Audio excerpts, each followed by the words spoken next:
Smooth like butter, like a criminal undercover. Don't pop like trouble, breaking into your heart like that.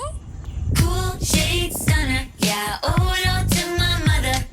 Hot like summer, yeah, I'm breaking a sweat like that. It's Wednesday, May 10th, 2023. My name is Maggie. Happy birthday to Jackson and Mrs. Leitner's class and Andrew and Mrs. Bunneman's classroom. Stay tuned for today's core value announcement about determination.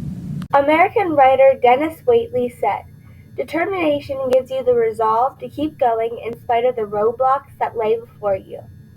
The roadblocks are going to come, but determination is what helps you get over, through, or around them. When you've got a task to complete, make a plan before you start of how you'll deal with roadblocks. Then, when they come, they won't be a surprise and you'll be able to conquer them." Today in history, May 10th, 1869, the Transcontinental Railroad is completed. The Transcontinental Railroad unified the United States on May 10, 1869. The presidents of the Union Pacific and Central Pacific Railroads met in Utah and drove a ceremonial last spike into a rail line that connected their railroads. This made the Transcontinental Railroad travel possible for the first time in U.S. history, and no longer would western-bound travelers need to take the long and dangerous journey by wagon train.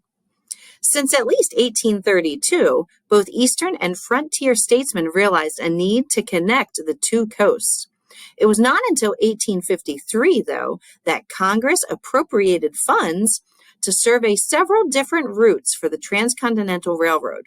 The actual building of the railroad would have to wait even longer, as the tensions between the North and the South prevented Congress from actually reaching an agreement on where the railroad would begin.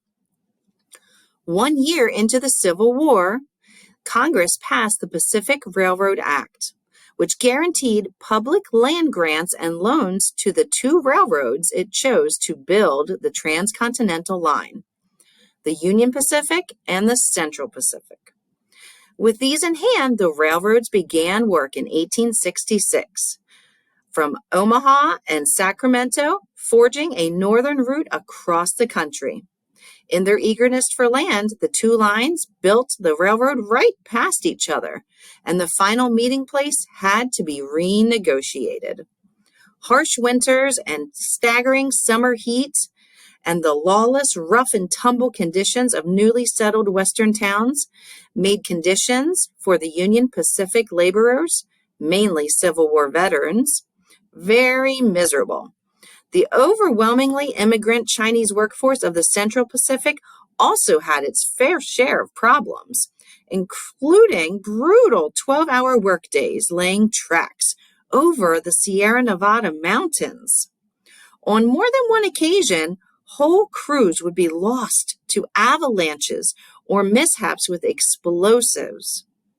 For all the adversity they suffered, the Union Pacific and Central Pacific workers were able to finish the railroad, laying nearly 2,000 miles of track by 1869, ahead of schedule and under budget. Their work had an immediate impact. The years following the construction of the railway were years of rapid growth and expansion for the United States, due in large part to the speed and ease of travel that the railroad provided. End today's announcements by remembering the STAR expectations. Strive to do your best. Take responsibility for your actions. Always be safe. Respect people and property. Have a great day, Bearsville. Now please stand for the playing of the national anthem and followed by the Pledge of Allegiance.